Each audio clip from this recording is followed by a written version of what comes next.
right, ladies and gentlemen, boys and girls, we'll have a quick talk, and then we'll get on with this. And we'll talk about the injectors, and we'll talk about the other injectors since I got the info, and we'll talk about some other stuff. Anyway, bring you up to speed. The 130s I said I was going to test, we had tested, and they came back with what I expected for results. I almost feel bad for the guy that was starting out selling these, because all of us were like, I don't know, we deal with, I like to think that I like to push the envelope on budget.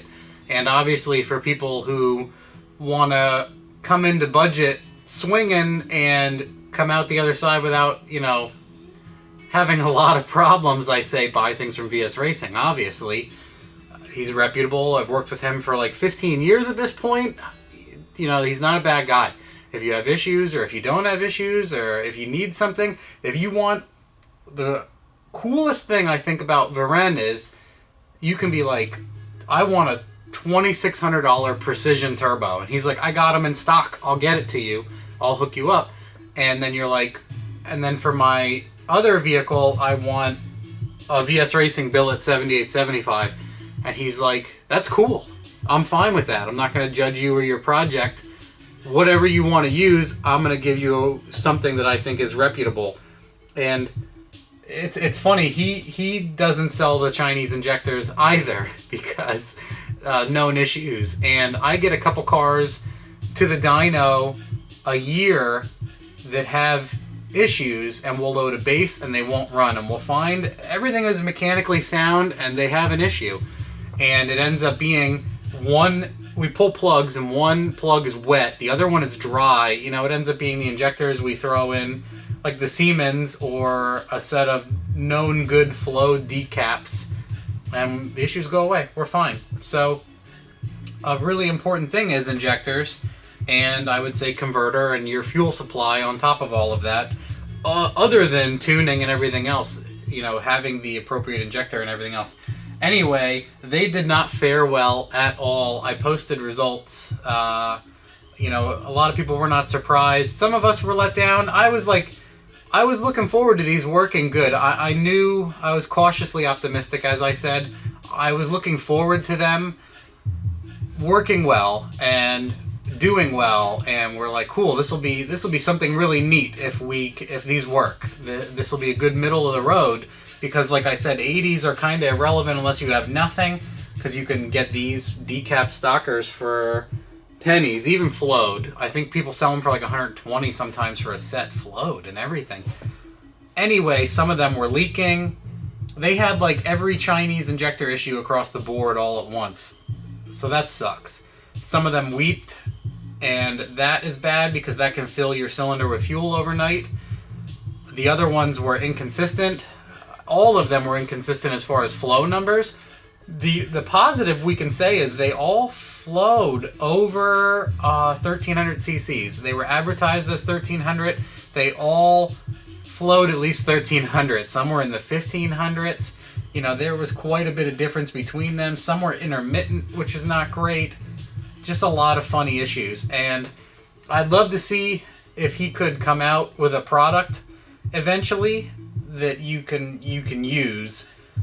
If, you know, he can do some sort of quality control with the people he bought from. Hopefully they didn't scam him too bad, and he learned a lot from this. But I mean, I could kind of see it coming. I was surprised, honestly, that everyone was asking for data, and he was like, you know, I don't have it, but these are my injectors. He was honest, he was upfront. He's like, we're like, are they Bosch or are they China? And he's like, well, they're China. And we're like, whoa. Everyone's like, man, I'm not going to buy these unless someone tries first. I applaud his willingness to hand over a set and subject them to ridicule and testing. And I mean, that's immediately what I did was, I'm like, I see so many of these on the dyno, and people on Sloppy, and people are like, my stuff doesn't run for shit, and they blame an ECU or like a micro squirt, or, you know, they were super cheap, and they got the micro squirt, and they got $100 injectors, brand new, and this is all the stuff that happens. So obviously, in an effort to try to avoid all that, I'm surprised he just handed them over, knowing I would send them straight to Eric for flow testing. I guess he had a lot of confidence in these guys that sold him the bulk. Anyway, yeah, they did not come out that great. Hopefully he can get it resolved. Like I said, he seems like a nice guy. I'd like to see him produce a good product, but that, I feel like he should have known better. It was hard. I'm almost like, is he trolling me or what's going on? Like, these usually are pretty bad, so I'm surprised that he submitted them right to public testing by me. And I'm not gonna, I'm not gonna make stuff up for you guys. I'm not gonna be like, I'm just gonna say, hey, they did pretty bad, and they did. And I'm not trying to be weird or funny. And I mean, most of you understand that. Some people I know, I'm like, I posted the injectors, and everyone's like, keep us posted. I posted results on Instagram, and some people were like, well, that's pretty brutal. And I'm like, well, I just explained that they didn't fare too well in actual testing. I didn't say like these will kill your firstborn and other awful things. I just said that I don't think I would put these in my vehicle. And that was kind of the funny thing when I started putting these harnesses together for my truck. Everyone's like, aren't you going to try the 130s? And I'm like, as far as what I know in my head, they are probably not going to go in the truck, because I doubt that they're going to flow consistently enough there to the point of where I'm going to want to attempt them. So if I had put those in and one of my cylinders was off that far, easily I could have just damaged this whole thing just because of that. So that was not the first thing I was going to do, was just jam them in and do that. So now that we are up to speed on that, these are FIC 105s that I had laying around. FIC got in touch with me and said, we'd love to have you try a quality injector. Once I was doing like the 160 testing and some other things, and they have been great. They do work great.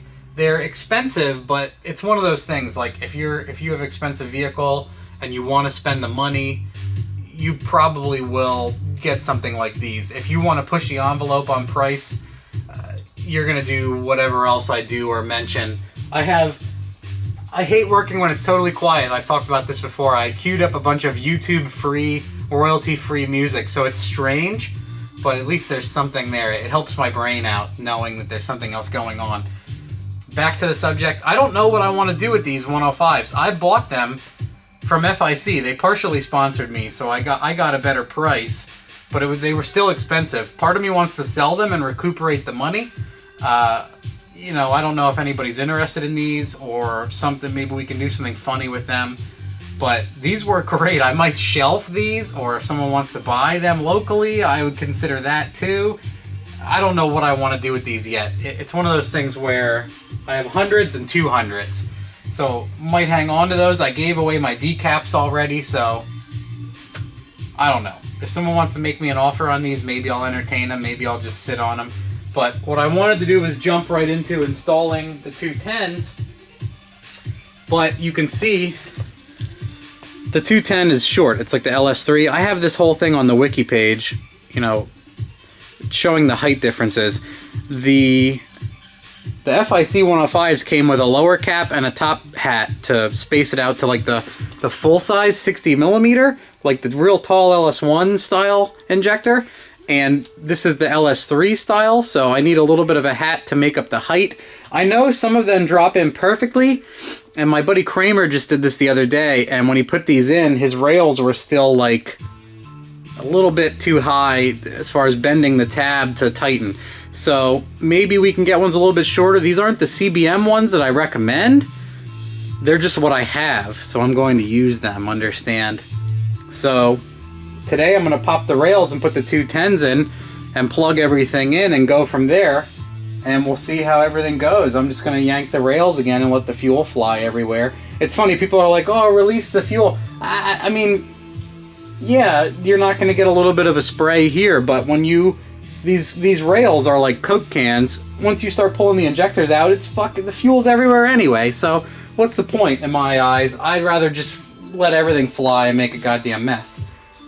Anyway, let's get to installing these 210s, and while I do that, we will move out of interview mode, and I'm going to talk about, some Milwaukee stuff here, since they were gracious enough to send it to me. Since I replaced everything I owned with Milwaukee, since I had Ryobi, DeWalt, everything in the world, and I was like, a bunch of my friends had Milwaukee, and I loved it. And I'm like, man, I should go to that stuff. So I did. And then I talk about them every video. I'm like, where's my Milwaukee sponsorship? Where is? And funny enough, they did sponsor me. So now I have to talk about them a little bit more, except for now I sound like a jackass because I'm talking about Milwaukee stuff. But what's cool is they didn't give me stuff and I have to say how great it is just because they gave me stuff. I had $2,000 worth of Milwaukee shit before they sent me this stuff. Honestly, my entire shelf over here is Milwaukee stuff, and all they sent me was, they asked me what 2 things I would like to see the most to use, and this light obviously is one of them because I love these lights, and this one just takes the replaceable 12-volt batteries. And what I also love, and you guys, every video where I use this, and people I know have said in the videos, the only reason I own this is because Matt said it was great. And yes, for doing converter bolts and header, and also, I mean, obviously this isn't going to take a wheel off, but if you only have a certain amount of time to work on stuff, this will help you breeze through things like you wouldn't believe. And this is like the first generation non-fuel 12-volt Sidewinder 3/8 ratchet, and it's probably like, it's one of the reasons why I swapped everything over to Milwaukee, was because I had this, and I was like, might as well get everything else. So they announced this guy, and this one really had me intrigued, but it's expensive. It's like $275, I think? I'm unsure exactly. I don't think I ever would have bought it, so when they were like, choose a tool, I have the regular impact gun, and part of me was like, man, give me that brand new fueled impact, the heaviest one, just stupid, so I can destroy things with it. And I'm like, I'm not doing good research then. I already have one of them, and it's good. It does everything I need it to do. You guys have seen me do crank bolts on and off with it. It's a beast. It's a non-fuel, and it's not even the biggest one of the non-fuel. Anyway, I was like, this would be incredible. I would love to have some of that power, more than this does, with the 18-volt impact 3/8 Sidewinder. And I mean, this one is faster, it has more RPM, and obviously you can fit a pretty big battery if you're doing a lot of work. But right away, when I posted that I got this, everybody was letting me know that it's not that great. And I was disappointed, and sadly, I started using it and realizing it's only slightly more powerful than this guy, which is a letdown. It does have it does impact, like, it does, you can hear it hitting, and this one is just, it's certainly faster too, but what I would do is I was tightening stuff and then loosening it, and noticing it only tightens about a foot-pound heavier, and I understand the head is pretty much the same size, so it's hard to pack more power into. It's pretty much the same unit. You know, you can't make it that much bigger, so I don't know what they're up to with this. I hope they still send me stuff. I hope they listen to this. I hope they're that kind of company. It seems like they're that way. Like they want you to punish their stuff and then let everybody know. This thing is not that great. This thing is amazing. This thing is amazing. And this is not that great. I like using it so far, and it definitely is faster, but it's triple the price of this nearly, and it has the same power. I think what some people had said when we talked about it on Sloppy, it works good if something's rusty. Like if this is struggling with something, slowing down, like a header bolt, this will breeze it out because it's impacting it and it's smacking the bolt. But I wanted something that was so powerful and absurd that I could put it in on a header bolt and it would like blow the head off the header bolt. That's what I was anticipating. I don't know, you know, that's what I expected an 18-volt impact Sidewinder to do, but it's just not there. But if you look, it's pretty much the same size, so how much more can you get in it power-wise? I don't know. Anyway, I love the light, I love all the other tools, and I hate to say that I don't love this one. I'm obviously going to use it, I have it.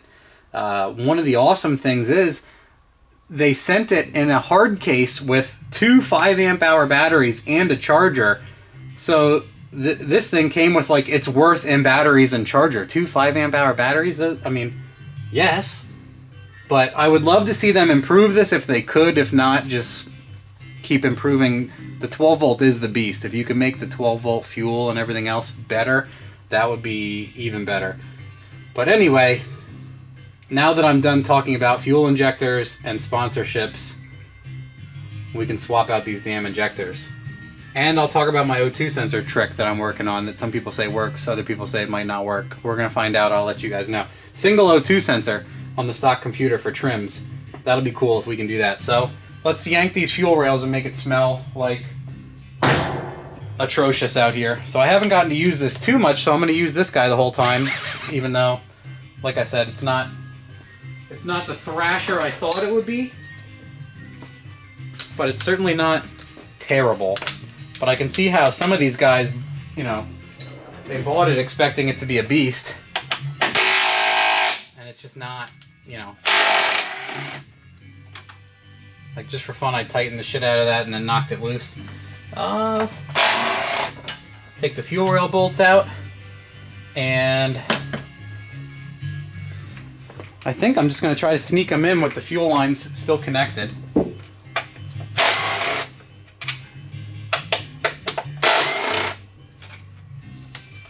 So that's my honest opinion. I'm not going to be swayed. I still love their tools, but I don't love this tool. Anyway, I put the FI Clinic hats on, so I just grease these guys with like axle grease, slide them in there. I got to do the rest of them. Maybe we'll do an artsy. You know what I'm going to do to pay homage to?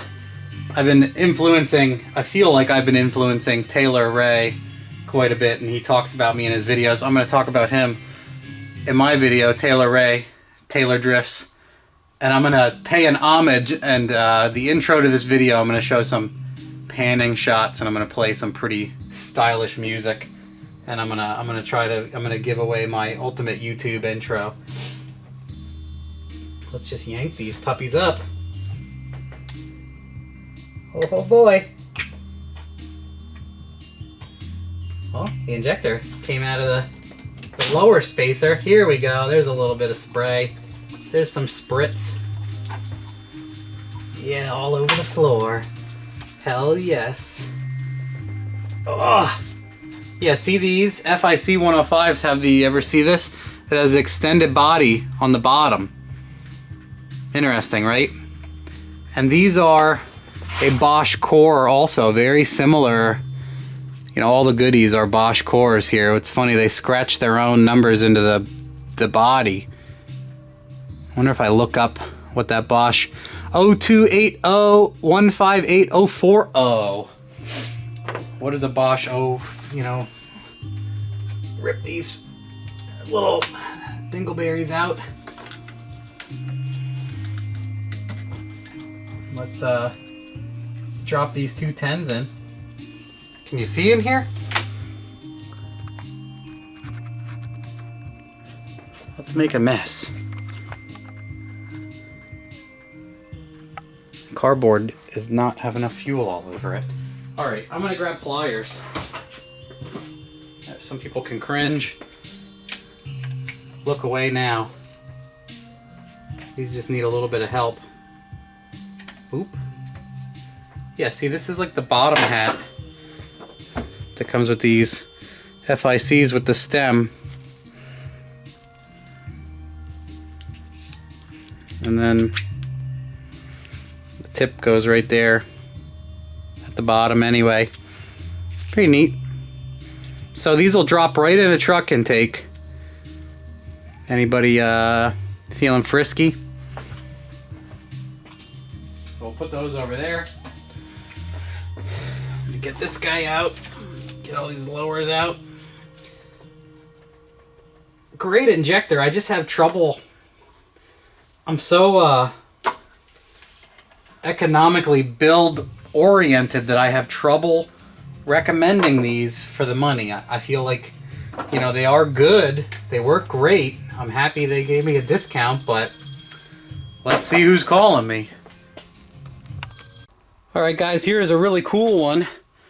with the FIC hats on, they dropped in there beautifully, and they still spin. They're still, you know, it's not too tight. The injectors still move, and I plugged them in and everything looks good, and the stock height is okay. His rail must be slightly taller, or he got like slightly taller top hats or something. I'm not exactly sure, but they're totally fine in mine. They bolted right in, and then these are the 105s that bolted right in. No issue there. I just greased everything up slightly. But the 210s are in. That's it. I literally dropped them in place and pushed the rail down and put the bolts in. So what I want to do now is change my tune-up and get it running and make sure that they are firing and everything else is okay. And then after that, I have some custom OSs that one of the guys submitted. If you guys are on the Sloppy Public page, let's rack the camera quick. If you guys are on the Sloppy Public page, a guy recently, man, I'm terrible with, why am I so awful with, I'm terrible with people's names. He recently submitted a custom operating system. It's like a EFI Live custom OS, and they have a little bit more options. I don't use it a lot. I know that it has some cool features for like nitrous retarding and some other things.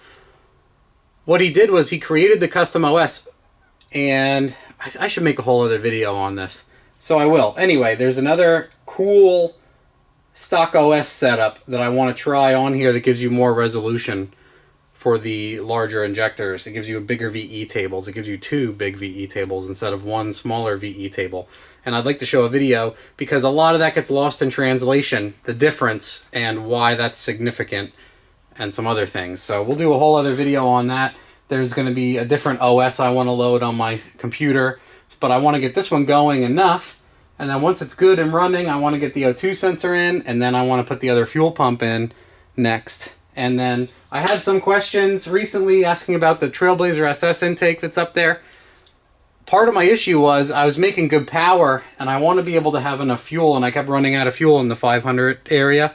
So what I wanted to do was get bigger injectors in there, and lean on it a little, and then put the intake on and see if there's a difference, because the ported heads at low boost made 40 more rear wheel, and then at higher boost made 20 rear wheel. So the gains faded with the boost.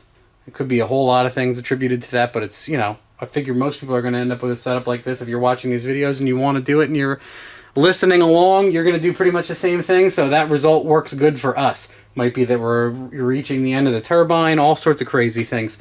But I wanted to have fuel because I feel like I'm always running out of fuel. So we're out of the, going towards the stage 2 here. We're adding the second fuel pump. We're putting the 210s in. We're going to leave the combo the same. Lean on it a little bit, change the intake, see what happens, and then maybe we'll do some other stuff along the road. But we need the fuel first, in my opinion, to keep pushing. Unless the intake would just add 100 horsepower extra, which I doubt that's going to do. But that's where I'm at with this whole process. Injectors are in. We're going to test for some leaks quick and see what happens. I'm just going to go in and key a bunch of times and come out here and see if, you know, fuel is spraying all over the place.